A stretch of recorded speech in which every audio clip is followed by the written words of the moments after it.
refreshing partner. Meriba Paneer Soda. I trust Meriba. IPL என்ன ஆக போகுது? இனிமேலாம் ஐபிஎல் யாராவது பார்ப்பாங்களா மாட்டாங்களா? ஐபிஎல் வந்து ஒரு பெரிய வீழ்ச்சியை நோக்கி போய்கிட்டு இருக்கான்ற ரேஞ்சுக்கு இன்னைக்கு நம்மளாம் யோசிக்க வச்சிருக்குது. நிறைய காரணங்களுக்கு அது இருக்குது. இந்த ஐபிஎல் 2026 வியூவர்ஷிப் கம்மியாக இருக்குது.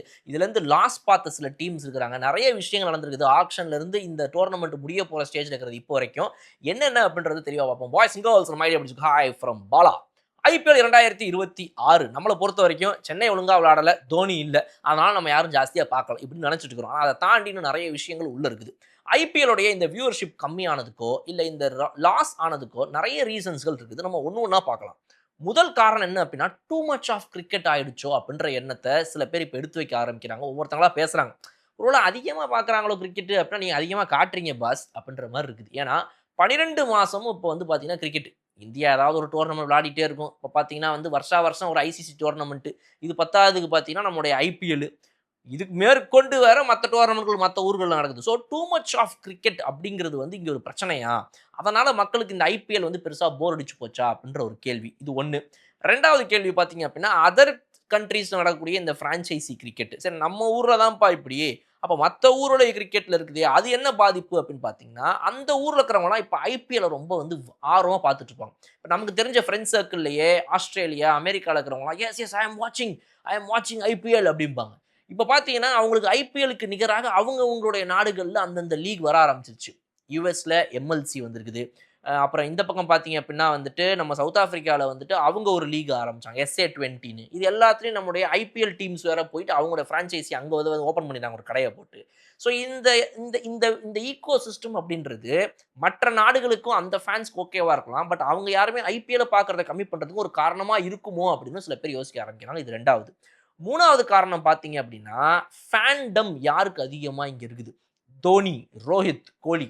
இதில் விராட் கோலி அவர்களுடைய ஃபேன்ஸுக்கு இந்த வருஷமும் ஒரு ட்ரீட் தான் அப்படின்னு சொல்லலாம். ஆனால் தோனி, ரோஹித்ன்ற இருவர் பார்த்தீங்க அப்படின்னா இந்த டோர்னமெண்ட்டில் பெருசாக விளாடவே முடியல. தோனி ஃபுல் டோர்னமெண்ட் விளாடல, ரோஹித் அங்கங்கே விளாட முடியாமல் போச்சு. அவருடைய இன்ஜுரி ப்ளஸ் ப்ரெசன்ஸு, அவர் அதிக பால்ஸும் விளாடுறது இல்லை, ஃபீல்டிங்கில் முக்கியமாக உள்ளே இல்லாமல் இருந்தார்.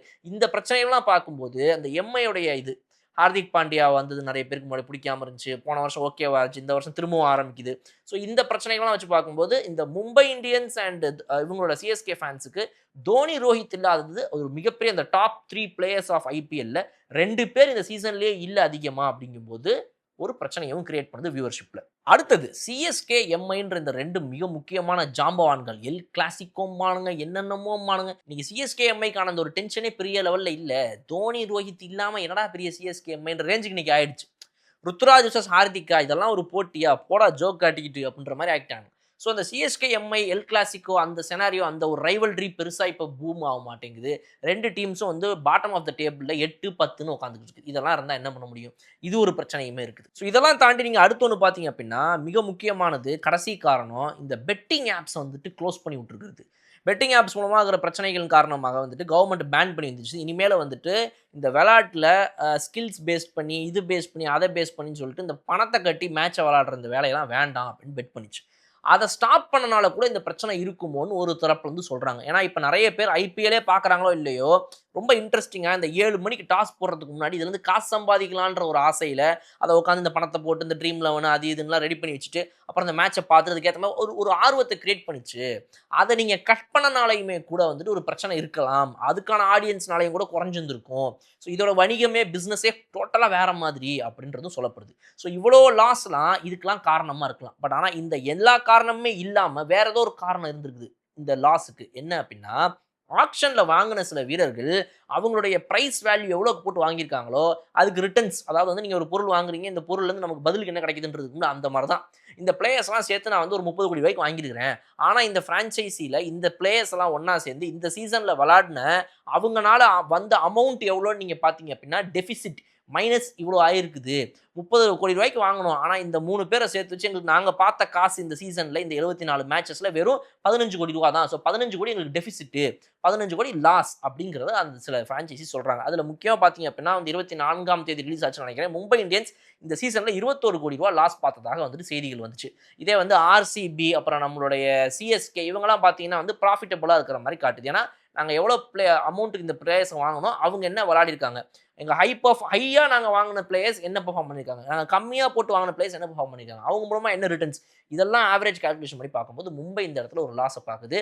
நீங்கள் வந்து நல்லா கவனிச்சிங்க அப்படின்னா லக்னோ சூப்பர் ஜெயின்ஸ் வந்து கிட்டத்தட்ட 60 கோடி ரூபாய்க்கு மேலே இந்த சீசனில் லாஸ்ன்னு சொல்லப்படுது. இதுதான் முதல் முறையாக ஒரு ஐபிஎல் டீம்ஸ்லாம் இப்படி ஒரு லாஸ் சந்திக்க ஆரம்பிக்கிறாங்க. ஸோ ஆக்ஷனில் அவங்க பண்ணது மிஸ்டேக்கா, யாருக்காவது தேவையில்லாத காசை போட்டாங்களா, என்ன ஏது நிறைய விஷயங்களை ஒரு சைடு ஃப்ரான்ச்சைசிஸ் எல்லாம் உட்காந்து யோசிக்க ஆரம்பிச்சிருக்கு. ஸோ இந்த லாஸ் ஒரு பக்கம், வியூவர்ஷிப் இல்லைன்றது இன்னொரு பக்கம். இது ரெண்டையும் எப்படி பேலன்ஸ் பண்ண போகிறாங்க, எதை வந்து அவங்களால மினி ஆக்ஷனில் கரெக்ட் பண்ண முடியும், இந்த வியூவர்ஷிப் பிரச்சனையை எப்படி 2027க்குள்ளே சரி பண்ண முடியும்.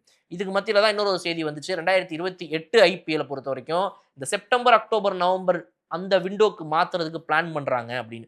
நம்ம இந்தியாவில் ஏற்கனவே அந்த டைமில் தான் நிறைய மழை பெய்யும். ஏற்கனவே இப்போ இந்த மே மாதத்தில் ஒரு 2-3 மேட்ச் சீசனுக்கு போயிடுது. இது பத்தாவதுக்கு இவங்க செப்டம்பர், அக்டோபரில் வச்சாங்கன்னா என்ன கதையாகும்னு யோசிச்சு கூட பார்க்க முடியல என்னால். சென்னையிலே மழை பெஞ்சிட்டு இருக்கு நவம்பர், டிசம்பரில். ஸோ இந்த மாதிரி தான் ஒரு பிரச்சனை இருக்குது. ஸோ இந்த விண்டோவை மாற்றுறதுனால ஏதாவது ஒரு மாற்றம் ஏற்படுமா அப்படிங்கிறதையும் நம்ம வந்து வெயிட் பண்ணி தான் பார்க்கணும். உங்களுடைய கருத்தை பற்றி என்னன்றதை கமெண்ட் செக்ஷன் சொல்லுங்கள். இன்னொரு வீடியோ நான் உங்களுக்கு பார்க்குறேன். அதுவரை விடைபெறுது உங்கள் படம். Okay bye. Meriba Paneer Soda. I trust Meriba.